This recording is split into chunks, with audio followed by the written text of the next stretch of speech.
I get some version of the same email almost every week. Someone tells me they're going to raise their rates or start posting or pitch their bigger client soon.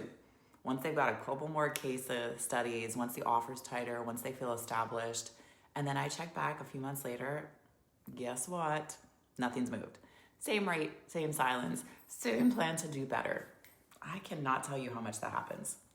So today I want to talk about why that is, because it's not a discipline problem and it isn't a skill problem. It's something a little quieter than that, and once you see it, you're not going to be able to ignore it anymore. Quick version of who I am in case we haven't met. My name is Marian. I have an MBA, and I spent close to a decade in corporate sales leadership before I ran my own businesses. I was with State Farm, then Allstate, top Fortune 100 companies that I learned so much from.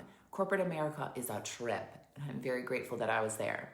But then I started to build a photography business on the side during those years, and I eventually left corporate to run my own business full-time.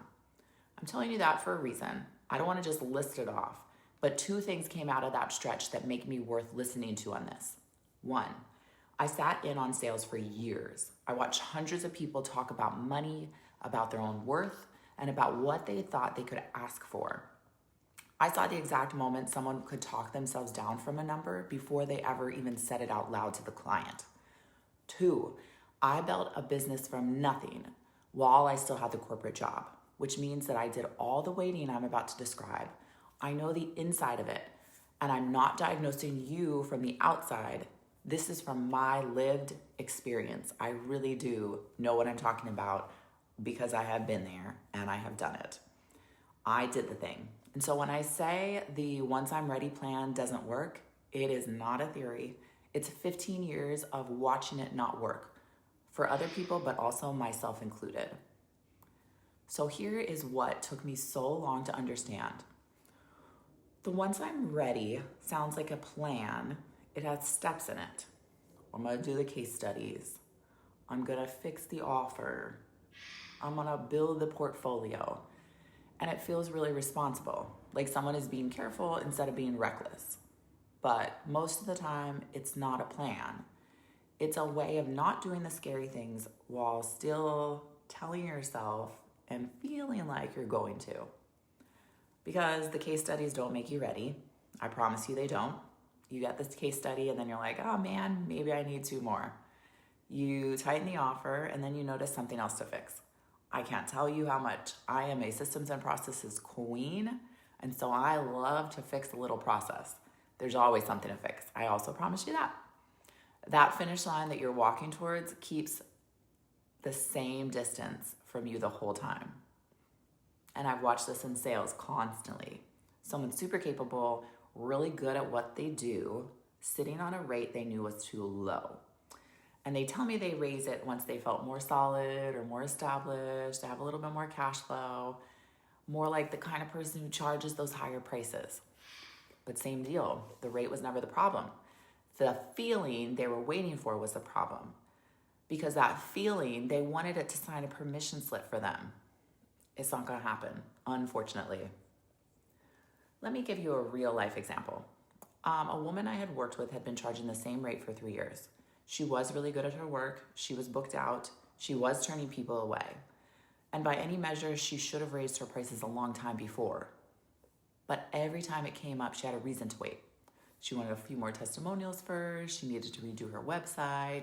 She wanted to feel like she had grown into a higher number before she asked anyone else to pay it. So I asked her, as your consultant, what would actually be true on the day that you feel ready? What specifically would be different? More reviews, sure, a nicer site, fine. But would she be better at her work? No, she was already good. Would her clients be getting less for the higher price? Nope, they'd get exactly what her current clients got, which was a lot. She gave a lot of value. So finally, very hesitantly, she raised her rate that month. She didn't feel ready. She actually never felt ready. And we talk about it now. But she just stopped looking for that feeling as a requirement. And here's what happened. Nobody canceled. Nobody argued. A few people actually said yes faster than before because a higher number reads as more certain, more value. And that certainty is a big part of what people are actually buying. Here's the thing that I wish someone had told me earlier because it would have saved me so much time and energy. Confidence doesn't arrive when you act. You act, and then some version of confidence shows up afterwards. It's a muscle that you got to work. You don't have a confidence muscle, you have to work at it, and then it shows up. And it's usually not confidence exactly, it's just evidence that you did the thing. The sky didn't fall, now you have proof you can do it again. That order matters because if you're waiting to feel ready before you move, you've got it backwards, and you will wait kind of forever, maybe a long time, literally maybe forever.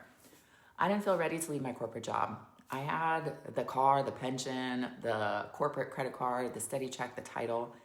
Leaving to do photography full-time was not a confident decision. It was a scared one that I made anyway, because I finally understood that the confident feeling wasn't on its way. I had to move first and let the feelings catch up. And it did catch up. Thankfully it did, but it was not before, it has always been after.